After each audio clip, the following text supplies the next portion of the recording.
All right, so on this one, we're going to start looking at radical expressions with different operations, meaning addition and subtraction. In the last video, we were looking at multiplication and division, last couple of videos. So on this one, a square root can be treated just like a variable. It's kind of easy to think of it that way. So meaning that the radical with the same square root can be added or subtracted. So in some cases, the radical may need to be simplified before they can be added or subtracted.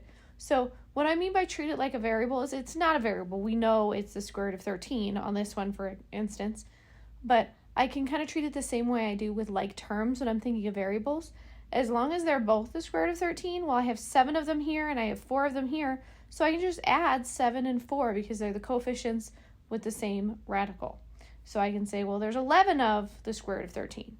Okay, so I can add or subtract as long as they have the same square root. Again, kind of similar to what we do with variables, as long as they're like terms. So the same thing with subtraction here. I have 3 square root 11 minus square root 11. And remember, there's a 1 here. If I don't see a number, it means there's a 1. So I have 3 of them here. I'm taking 1 of them away.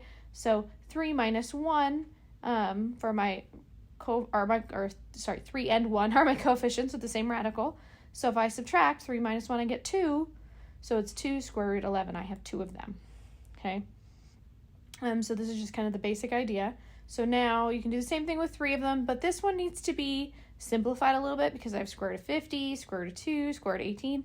I need something to match. I can't just start adding and subtracting these because they're not like terms. Okay, so let's break them down. So 50 can be broken up into 25 and 2, and again, I'm looking for squares when I break it up so that I can kind of take the square root of that, right? So the square root of 25 is 5, and then I'd have a 2 left over. So now I have this 5 coming down here, and 50 turns into 5 square root 2.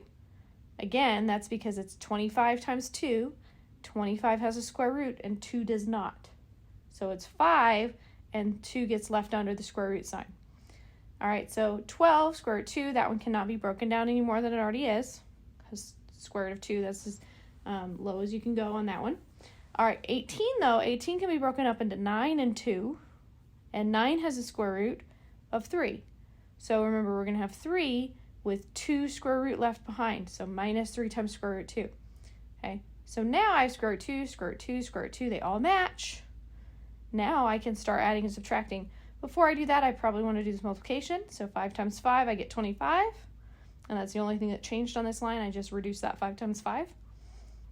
So now I can go through and start adding and subtracting from left to right. So 25 plus 12 minus 3, and I get 34.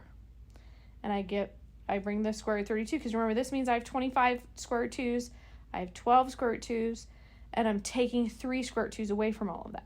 Okay, so I end up with 34 square root 2. All right, so that's the basic idea of operations with radicals. I hope that helped, and I will see you in the next video.